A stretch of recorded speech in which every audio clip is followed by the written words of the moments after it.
D. Watkins with Salon TV, and today I'm joined by the Academy Award-winning writer and director of Moonlight, Barry Jenkins, and Stephan James, who's a star of their new film, If Beale Street Could Talk. The movie is based on the James Baldwin novel about a young black couple in New York in the 1970s. It follows Fonnie and Tish's relationship and how their families step in when Fonnie is wrongfully imprisoned. Welcome and congratulations on the film. Thank you, man. Appreciate you. It's great to see Baldwin getting, the respect he deserves on the screen. Yeah. I'm Not Your Negro was amazing, but this is his first novel. You bought the rights to that. Yeah, I mean, bought. Nah, I can't say bought, bro. But I engaged with the James Baldwin estate, I guess like 5 years ago, and just started slowly building a relationship to get to the point where they could trust me with his legacy. Yeah. So, how did the whole project come about? How'd you pick that particular film? It was interesting, man. It's one of those things where I didn't pick it. It kind of picked me. A friend of mine who works in film, she's a fine artist. She sent me the book and said, I think you should read If Beale Street Could Talk. 'Cause I know you love Baldwin, but I never heard you talk about it. Right. And I think there's a film in it. I think you'd be the perfect person for it. This was before Moonlight, before any of this other stuff. It was after I'd only made Medicine for Melancholy. And I trusted her, so I actually took it home and read it. And I was like, she's kind of right. Were you a Baldwin fan too, or? I was a Baldwin fan as like an activist and like a poet. I didn't really know his books, honestly. But after I read Beale Street, the Barry Jenkins screenplay, then I went back and read the novel. Did you feel like was it like a difficult process? Was it? I mean, for me, I'll talk about the adaptation, the writing process first. Yeah, it was difficult, man. I mean, Baldwin to me has always been like, on the Mount Rushmore, right. Of blackness, of activism, of manhood, just of humanity, And so for me, as a young person to be like, oh, when I'm going to take this dude's work and put it in my own voice, that was a big hurdle to get over, man. I had to really convince myself that I could actually be the ethereal voice, of the film. But then it feels timely because it's like, this is what happens. Like, when certain cops feel like they have an issue with you, like it's very easy to go to jail for something that you didn't do. Sorry, No, go for it, Barry. Go for it. You got it, bro. I mean, we can speak to that. Yeah, I mean, just unfortunately timely, if anything, But that's part of the gift of a James Baldwin. He's so timeless in his language, like Shakespearean in a way. Like his themes just like live forever. As unfortunate as you may see it, but yeah, I mean that's part of the reason why I wanted to be a part of being a part of telling this story, because I realized that so much of it resonated so heavily today for me and so many other young men, families in general across this country. Yeah, it's like, because it's a love story and it's full of love, for sure. And you feel that love, but we don't just get to love freely. We have to love in a world where these things happen. Exactly. Yeah, I think one of the things that Mr. Baldwin was getting at when he wrote the novel was that very idea, which is, I sometimes say you could title this book The Lives and Souls of Black Folk, and it would still be the same book. I think a part of that was acknowledging that, the history of our experience in this country from the very beginning has always been rooted in some way in despair and torture, disenfranchisement. But there's always been joy, there's always been love. We built families, built communities, and almost that community, that family, that love is kind of what has allowed us, is what has given us the strength to sustain and to weather all these storms, And so it felt like what I loved about this book was those two things went so organically hand in hand that not that you can't have the one without the other, because I'd love to have the love and the joy in the family without the systemic injustice and the despair. But in a certain way, the beauty and the tragedy of the stories, that they do go hand in hand in this case. And you had to, be able to play Fonnie, who was deeply in love, and then play Fonnie, who was sitting in a box. Was that right? How do you prepare for something like that, or how do you prepare? Where do you draw from? Yeah, I mean, it's to me, I just felt like my character, I understood that there was like a super high that I was going to get to, and then there was this tumultuous sort of really, really dark place that I was going to have to go through as well. And for me, honestly, my biggest inspiration in playing Fonnie was Khalif Browder. And I really fell in love with his story even before I had heard about this film. Right.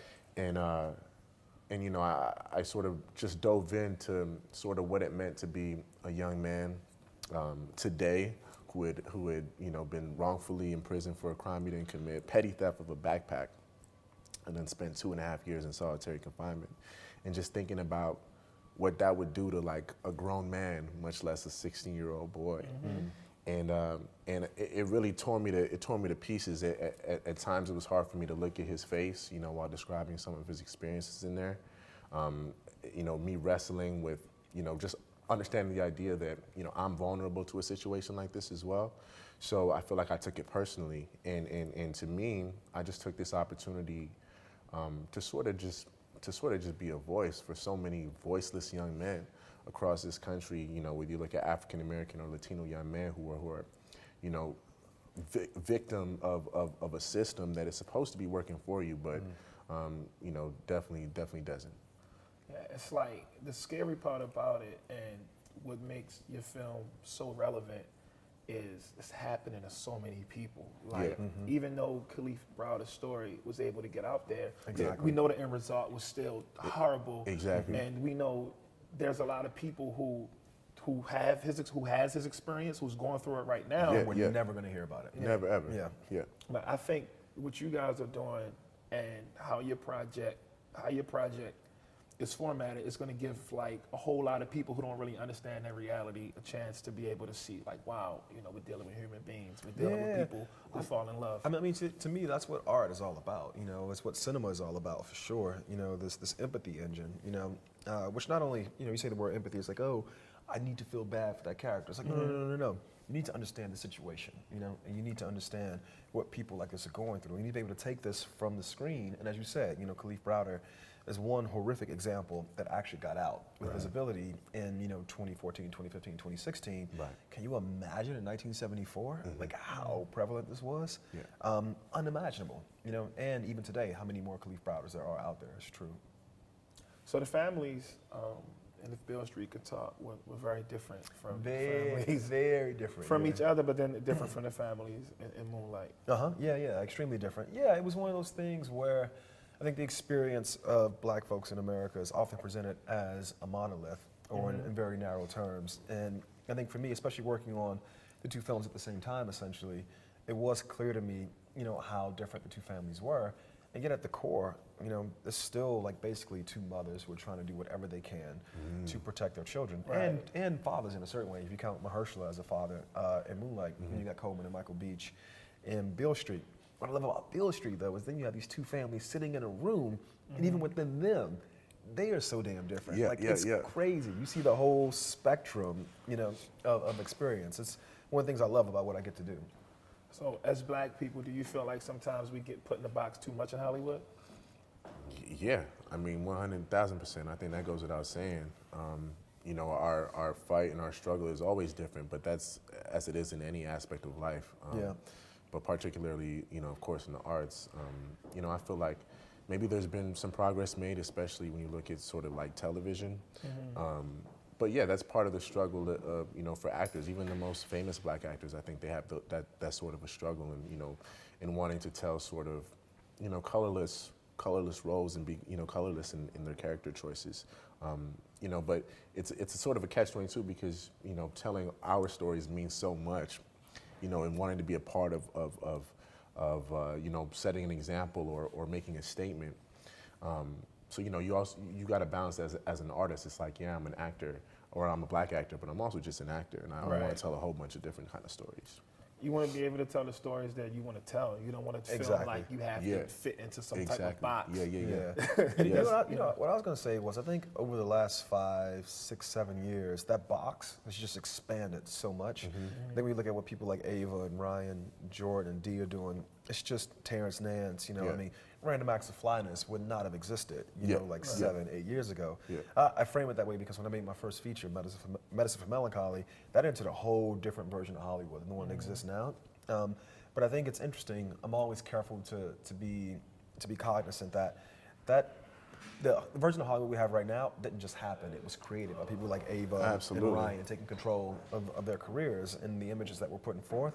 So I like to think of change as being like a direction, not a destination. I think there's been too many times where we go, oh, and we had Medicine for Melancholy, or we had Moonlight, and so we good. It's like, Right. no. There's so much more shit that's yet to come. 100%. Then Hollywood sees it and they say, wow, okay, so this isn't the type of film that we would normally try to back and get behind, but we Right. did, and it's lucrative and it's awarded, so now we can go forward and we can do more. I mean, Because theoretically, we got to think about that side of it too. I mean, theoretically, but I mean, look, I think it's also what it does that I'm more impressed with, or what I'm more moved by, is it empowers the filmmakers to go, yo, I got a movie that I can make for $2 million, blah, blah, blah, and here's my production plan, blah, blah, blah, and I can use Moonlight as an example, do this, this, and that. This will be rewarding That's for the you thing, and yeah. for me. That's the thing. And it's concrete. I mean, we live in a world right now where there was a movie with like a 90% black cast that grossed $8.9 billion. You know, I'm way inflating shit. Exactly. You know, I think it's like $1.7 billion. Exactly. But you can't deny that. You know, because again, I mean, not that Hollywood is colorblind or that the only color Hollywood sees is green, but once you see that green, you know, then you can't push this myth that people in France don't want to watch black characters. I totally people agree. in Korea don't want to watch black characters. You can't say that anymore. And it happens across the art world, so it's good that like Yeah, you know, exactly. you guys are leading a renaissance, because even like I mean, it as does. a black writer, like Yeah. like I've asked my friend the other day, I was like, name your top five favorite black men who write fiction. He was stuck, and he's a voracious reader. You know what I'm saying? Because if we're not selling our personal stories, if we're not writing something about like activism or whiteness or something, exactly. you know, I can't just come in and write about I was on a cabin with my dog, Right. a novel about my dog in a cabin and how I learned how to, you know, how I taught him, you know what I'm saying, how to make pancakes or something. Like I can't write that because I gotta tell that story. It's provocative, you know. It's just because there's been so many stories that still remain to be told, and I feel like we all kind of feel this responsibility. It's like, yeah, I would love to write the movie about the dog sitting in the cabin, you know, with his best friend, but I can't write that book. I don't want to sit in the cabin with a dog at all. Like, but it would be cool to be like, you know what, I'm gonna just take a month and I'm gonna try it. Yeah, Right. absolutely. And then if this shit turns out well, then this is where the rubber meets the road. Then I'm gonna go to my publisher and be like, yo, I wrote this thing, and 9 times out of 10 the publisher's gonna go, but nobody wants to read that book from you. Yeah, I don't want to hear from And you. then you got to go self-publish, bro. Yeah, That's what yeah. you got to do. Right. You got to go DIY, get $15,000, Yep. make your first feature. You know. so what was it like working with Barry? Because you actually really get a chance to like, you know, be Yo, in it love was- in the movie. Did you fall in love in real life, or was put it you just through on the it, bro. camera? It or- was- We put you through it, bro. We Yeah, put you through yeah, it. you We put him did. through it, man. He did, but honestly, it was everything. I was a fan of Barry Jenkins. You know, I'd seen Medicine for Melancholy. Obviously, saw Moonlight, and you know, I was in love with his filmmaking. Seriously, I was. And so, for me, like the fact that this film had like come out of nowhere, it seemed like something I was like putting into the earth. I was very sure that I was going to work with him. I didn't know when it was going to be. And then, you know, this thing pops up, and it's just like, wow. And this character, Fonny, who I looked at his name, and like I looked at my name, and I thought, Stephan, Fonny, like, like I need to convince this guy that it's me. You know what I mean? So I asked Barry if he'd, you know, have lunch with me in LA, and we sat down and we talked about it. He sort of explained his vision for the film. And I'm gonna be real. Stephan had played John Lewis and Jesse Owens, and I thought, I don't know if this cat is funny, you know. And in the book, Fonny's written to be specifically light skinned, and so I wanted to honor everything about the text. I wanted to bring that aspect of colorism into the book. We did it a little bit by making, you know, we cast Ingenue Ellis and Michael Beach as his parents, so that the daughters could be a little bit lighter skinned. But it was a thing, man. Yeah. And also, I just He was wanted ready to to make. Terrence Howard to play Fonny. I mean, if you could take Terrence Howard back 15 years ago, you could take him back 15 years ago. Yeah, man. Hey, man. That meme was amazing. DA's office, Damn, man. that got me, man. Damn. I love you, man. Tish, I love you. That's crazy. Wow. had I write it in the studio. Wow. Oh, No, but that, you know, that just goes to show, like, that's craft, that's commitment. You know, you pulled it off. Well, and what I love about working with Stephan, you know, Stephan's very, you know, just very responsible, diligent, always prepared, but also is flexible. So there's so many moments in the film where I'd be on set and I would just see something and I'd be like, bro, we got to roll with this. And he would just like fold himself in and be like, all right, cool, let's do it. You know, times we go off book or I see something across the street, let's go over there and do this. And he would go and do it, but still keep this, there's a lot of raw emotion, you know, in the text that's, you know, buried beneath the surface. And even with the production being all over the place, if I wanted to go off on a tangent, he would go off on a tangent, but bring all that drama, all that emotion, all that stuff within the character with him. So good job, my friend. And the way you make films. Good job, man. Appreciate it. The way you make films is perfect for you to pick up a book like that, and, you know, because you recognize the emotion that comes from the text. Like, I think a lot of filmmakers miss that. You know, so you always get the arguments about the book or the film, but it seems like you really paid attention to that and try to capture it, and that might have been something that, like a learning process for both of you guys. I mean, this was interesting. You know, I adore James Baldwin's work. You know, I mean, I admire the man, and so there was this idea in my head that the best way through was going to be to preserve as much of the book as possible. And so what I said to the actors was, I mean, look, it takes 20 hours to read the book, 2 hours to watch the film, so there's no way we can get everything in. Right. But if you see something in the book that you love, put that in the performance. Even though that scene's not in the film, it happened, you know? Yeah. And I think all the actors felt really empowered in that way. Yeah, I think it's so important just to be able to highlight his work. You know, I feel like, you think if James Baldwin was alive, he would be in film today? You think he would be? I think so. I mean, I think he might be writing about films. I don't know that he would be writing films, although I know he did write a few screenplays. You know, the thing I was wondering, you know, when you make a film as an audience, and with Moonlight, the main audience for me was Terrell Alvin McCraney, who wrote the source material and who the main character is based on. And this, it was James Baldwin and his sister Gloria Khalifa Smart. And so what I've been wondering is, what would he think of the film? But then we were He would like it. I think so too, man, because we were at the Apollo for the premiere, and at that screening, the scene with the two families, just like, I mean, it just popped, you know, it just all around the room, people just like, literally like rolling in the aisles. And I was like, that's what he intended, you know, that's what he intended. And I think, you know, what you're doing with this film, and obviously from the success of Moonlight, you can make the films that you want to make. Yeah. So you'll be able to like create and work on whatever you want to work on. It says a lot about him that he's making films like this, though. You know, I like to say that like these films are sort of like revolutionary in a way. You know, you look at something like Moonlight, like queer black love, in that way, like the fact that, you know, Barry Jenkins is willing to put his all behind a story like that, right? And put it to the forefront so people can see what that looks like. And the same thing goes for Beale Street, like people can see what black love looks like, you know, to be like a fly on the wall and like in the living room, for example, or in some of those prison scenes. I don't know, it's allowing you to see a side of us that you know, we really haven't been shown, that people haven't allowed us to see.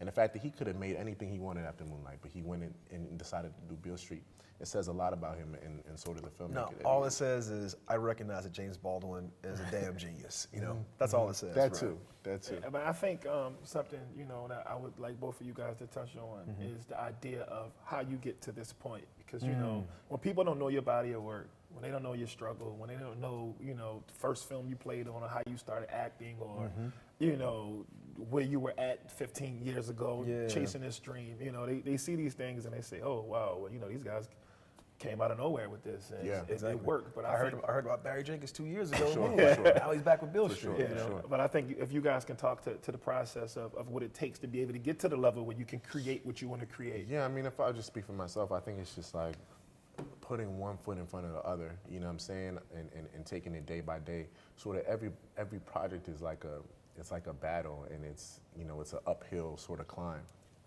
And once you do it, once you accomplish, once you told the story you want to tell, you're hoping that will help lead you to the next one. So it's about putting one foot in front of the other and doing things that mean something to you. And hopefully it'll speak to the right people, and the right people will recognize you. It may not be everybody, but the right people will recognize you. And Barry can speak to this, because I mean, he had like a 7 or 8 lull after medicine before going to make Moonlight. So, you know, you always recognize that even though people aren't seeing or talking about it, hopefully the right people are seeing it, and knowing about it, and knowing you, and you're keeping the right relationships intact, so you're able to, you know, leave for 7, 8 years and then go make. But let me jump on that, because it wasn't that I left for 7 to 8 years. I couldn't get shit done for 7 to 8 years. There you go. But there's a process in that. But what I love about what you said was, I think you have to start out by like, I'm gonna make the best work I can. Make the best work I can, and I'm just gonna put it out there. And eventually, somebody will find it. And eventually it will find the people who at some point will find me, and we will link up, and we will go forth together. 100%. Right. And so, and for me, like talking about, I mean, Sean, should we talk about 12 o'clock? Yeah, you can talk about it. Talk about 12 O'Clock Boys, case in point.